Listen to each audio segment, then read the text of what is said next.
tagapakinig. Opo, ay na-interest po ako doon sa press release nyo po kahapon kasi yan din po ang iniisip at inaanunsyo ko po rito na bakit natin aantayin na mag-80 kung may pera naman ang gobyerno, bakit hindi nyo tulungan agad-agad ang mga tsuper na siyang sasalubong dyan in the next few weeks sa pagtaas ng presyo ng petrolyo? Ay nakita ko yung president timing eh. Anong gusto nyo mangyari, Senator? Tama ka, Alvin, no? Dahil yung nakasaad sa batas ay $80 for 3 months, kaya medyo matagal.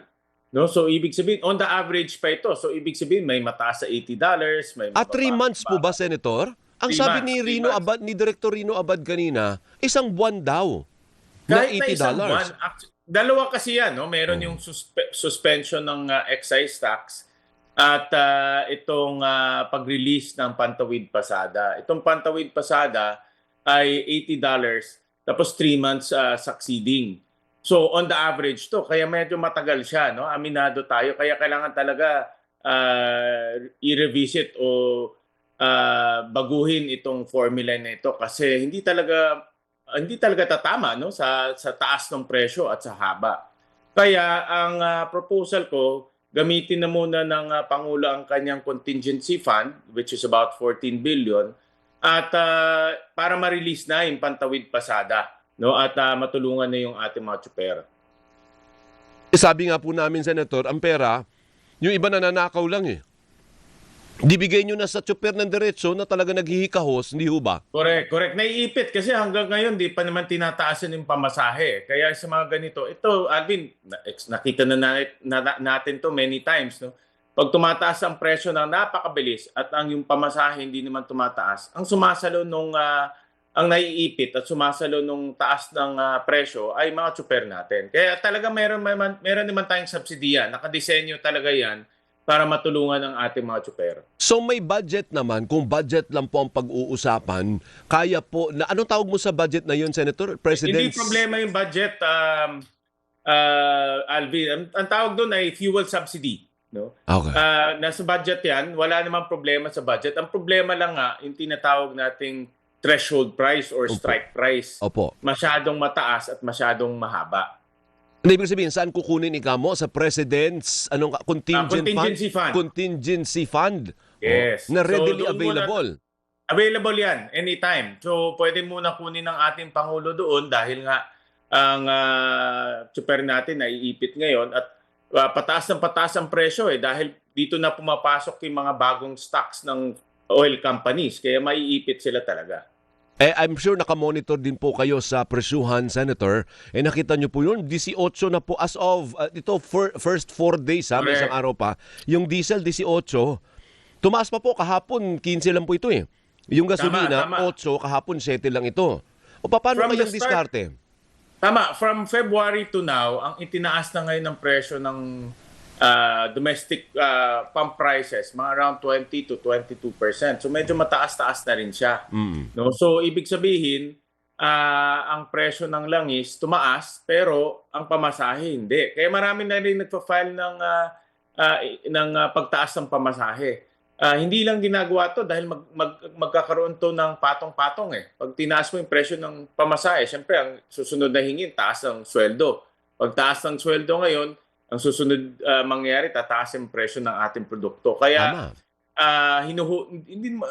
parang hindi muna ginagawa ng ating pamahalaan kasi magiging domino effect siya. Pero in the meantime na hindi ginagawa yan, ang naiipit mga tsuper natin. Kaya ang proposal ko nga, ilabas na yung Pantawid Pasada, gamitin na yung contingency fund para matulungan natin ang ating mga tsuper. Doon naman po sa proposal, sabi ni Energy Secretary Sharon Garin kahapon, dati din congresswoman yan, so alam niya yung legislative process.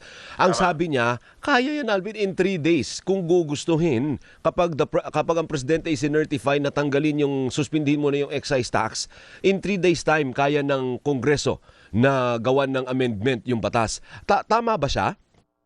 Alvin, pwede naman kung talagang tutulak ng gano'n, no? Pero 3 days tingin ko baka hindi kaya. Baka 1 week baka kakayanin pa kung talagang itutulak. Pero ang aking pananaw kasi, Alvin, pwede natin bigyan ng authorization ang presidente para suspendin yung excise tax. Pero last resort na ito. Wag muna natin gawin ngayon dahil malaki rin mawawala sa kaban ng ating bayan, no? Almost 150 billion a year ang koleksyon natin sa excise tax on petroleum.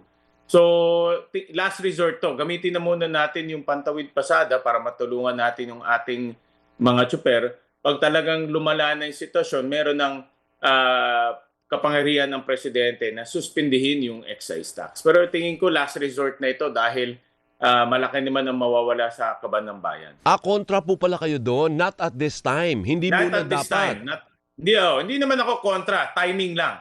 No, dahil nga may mga dapat tayong balansehin dahil malaki rin ang mawawala sa kaban ng bayan pagdating sa excise tax. Kaya lang, Senator, paano naman po kami, no? Siyempre, okay lang naman sa amin tulungan ng mga tsuper kasi siyempre sila apektado. Pero yung ordinaryong consumer, ordinaryong mamamayan na may isang sasakyan, ginagamit ng pamilya, abay, sasapulin po kami ng mataas na increase. Paano naman po yung ayuda namin? Correct. Kaya nga hindi ko naman sinasabi na hindi gagawin, ita-timing lang natin. At pag umabot na talaga sa punto na kailangan na suspindihin, din sususpindihin rin. Pero sa ngayon, meron pa tayong mga mekanismo na pwede nating gamitin. For example, yung fuel subsidy, hindi lang to limitado sa mga tsuper. Pwede rin to gamitin sa mga logistics companies, yung mga nagdi-deliver ng pagkain, yung mga nagdi-deliver ng mga gulay, galing probinsya para hindi tumaas ang presyo ng pagkain. Pati po sana yung mga rider din. Ay, kawawa din yung mga rider. Kasali na rin ang tricycle driver. So itong mga public utility vehicle drivers natin ay matutulungan. Pati po yung mga TNVS, kawawa din po mga yan. Ano, yung mga Grab, InDrive, yung mga ganon. Ay, yung Actually, kita... Iba. Yung TNVS dapat rin tulungan pero nakita ko yung app nila mabilis magpalit ng presyo eh. Hindi kasi sila humingi ng fare increase naman sa LTFRB, supply and demand sila eh. 'Di ba? Makikita mo naman iba-ibang araw, iba-ibang presyo, iba-ibang oras, iba-ibang presyo. May pending sila, Sen. May pending po sila, yung TNVS. May pending sila na hirit na dagdag pasahe din sa LTFRB. Kung ganun, dapat rin tulungan din natin ang ating mga TNVS. Kung considered sila public utility vehicle drivers, dapat rin masama sila. Opo, ang hindi po kasama doon yung mga motorcycle taxi. Kasi pilot pa rin po yan hanggang ngayon hindi ho ba? So hindi sila kasali.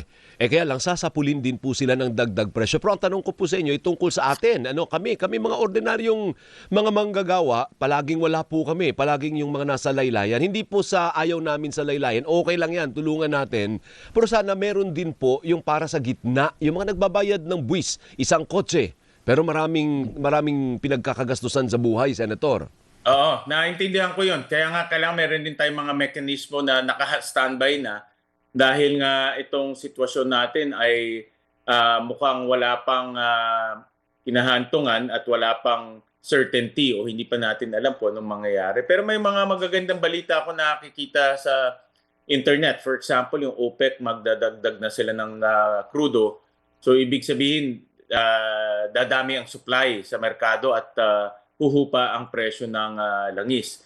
So malaking bagay yan dahil nung nawala yung supply sa Middle East, papasok naman yung supply sa ibang lugar tulad ng United States at sa Latin America. So at least pwedeng makatulong yan pagdating sa supply. Opo. And speaking of gastos, I don't know kung nabalitaan nyo na po, yung Meralco is also seeking an increase. Kuryente naman po. At nag-anunsyo rin yung mga opisyal na Meralco na pwedeng maapektuhan ng singil sa kuryente nitong pagsipa ng presyo sa gitnang silangan, Senator.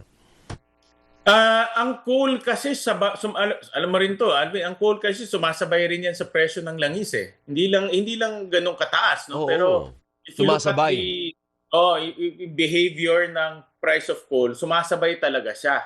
No? Kaya may tendency talagang mag-increase ang presyo ng coal at alam naman natin kalahati ng kuryente natin galing sa coal. Kaya may ganyan rin na effect pagdating sa kuryente. Pero tingin ko, dapat tingnan rin ng ERC yung timing. Hindi pwedeng sabay-sabay. Sabay presyo ng langis, biglang sabay presyo ng kuryente. Kawawa ang ating mga consumers. Opo. So, ang panawagan ko sa ERC, i-time. Kung magtataas sila, wag sabay-sabay.